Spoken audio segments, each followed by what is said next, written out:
Hello everyone. Our senior project is the Battery Management System Hardware-in-the-Loop Testing and Validation. Our team consists of myself, Jarrett Mosco, Leo Gregory, Zachary Thompson, and Alexander Kerr. Our project was sponsored by Wabtec, a rail technology and manufacturing company. They specialize in sustainable freight and passenger transportation. Our team was advised by Dr. Rasouli, the department chair for electrical and computer engineering. Wabtec came looking for a solution to test and verify their battery management systems. Many locomotive manufacturers around the world are working to develop battery electric locomotives. Wabtec developed a battery management system to monitor and control the batteries to ensure the health and efficiency of the power system. Their BMSs are interdepartmental systems, so to prevent errors in implementation when combining the work of several teams, the system is evaluated for defects prior to deploying into the actual locomotive. This is currently done using a PLC to emulate the battery components. A more efficient automated system could simplify the testing process, saving time and money.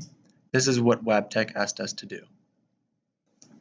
To fulfill their request, we need to create an application that allows test engineers to generate and execute sequences of tests on the BMS.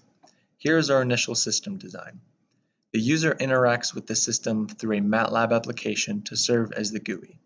In the end, our solution needs to interface with Wabtec's SpeedGoat hardware. This is the real-time hardware that outputs voltages and temperatures to the BMS. A Simulink model will be used to organize outputs, and SpeedGoat provides I/O block sets that make interfacing with the real hardware easy.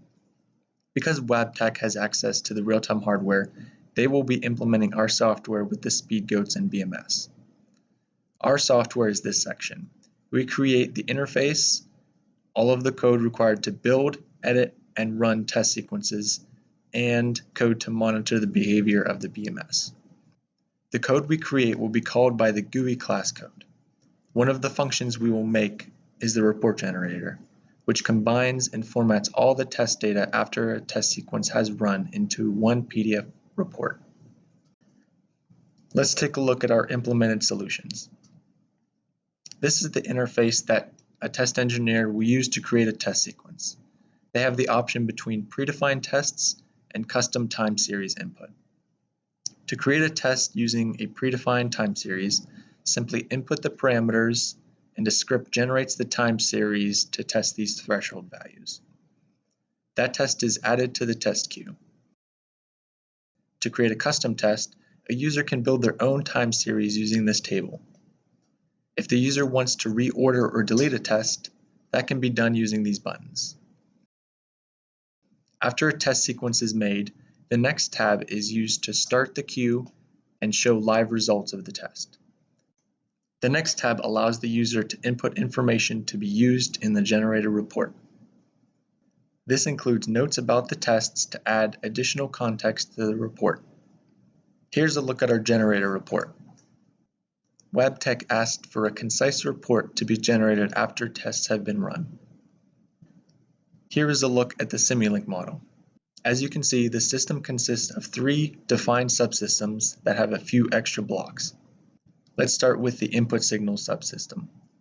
This subsystem is responsible for writing the data signals and nominal values of a test to the rest of our system.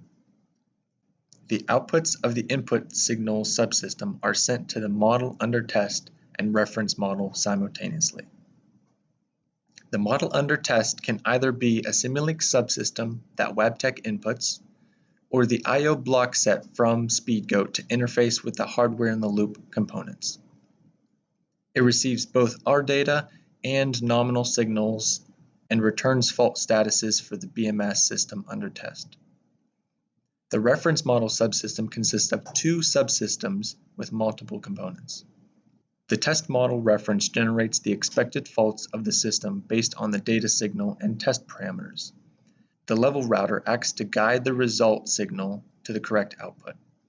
The output fault statuses of the model under test and reference model subsystems are then compared to see if the model behaved as anticipated.